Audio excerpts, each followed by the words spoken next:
Hello friends, இப்போ இந்த வீடியோவில் நம்ம என்ன பண்ண போகிறோம்னா சிஎன்சி மிஷினில் இருக்கிற இந்த ப்ரோக்ராமில் இருக்கிற ஆர்பிஎம்ஐ எப்படி சேஞ்ச் பண்ணணும்னு சொல்லி நம்ம ஆர்பிஎம்ஐ எப்படி சேஞ்ச் பண்ணலாம்னு சொல்லிட்டு நம்ம இந்த வீடியோவில் பார்க்கலாம்.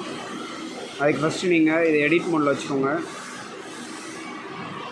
வச்சுட்டு இந்த ஆரோக்கியை யூஸ் பண்ணிவிட்டு நமக்கு தேவையான இடத்துல வச்சுக்கணும்.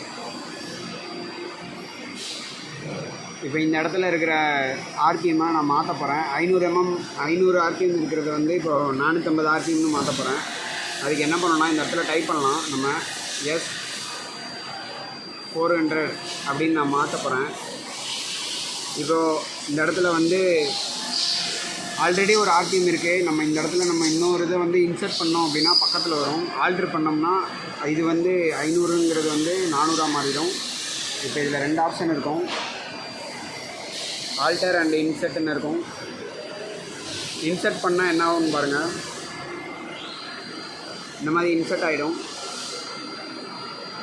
சப்போஸ் இது ஆல்ட்ரு பண்ணோம் அப்படின்னா இப்போது நான் வந்து ஒரு 550 அப்படின்னு மாற்றிட்டு இப்போ இந்த இடத்த நான் ஆல்டர் பட்டன் நான் யூஸ் பண்ணுறேன் அப்படின்னா இது வந்து ஆல்டர் ஆகிருக்கும்.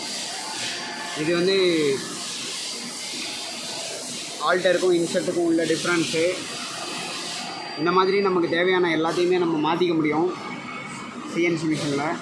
அதுக்கு முக்கியமான ஒரு விஷயம் பார்த்திங்கன்னா இந்த எடிட் ப்ரொடக்ட் கீ வந்து ஆனில் இருக்கணும்.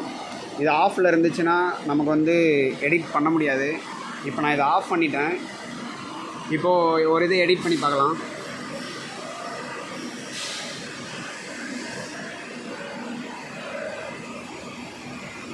இங்கே பாருங்கள்,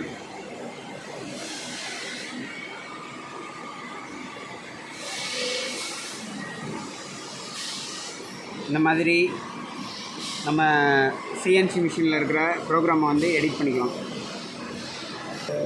இந்த மாதிரி சிஎன்சி மிஷினோட அடுத்தடுத்து வீடியோக்களை பார்க்குறதுக்கு நம்ம சேனலை சப்ஸ்கிரைப் பண்ணி வச்சுக்கோங்க. கூடவே அந்த பெல் பட்டனையும் ப்ரெஸ் பண்ணி வச்சுக்கோங்க. தேங்க்யூ.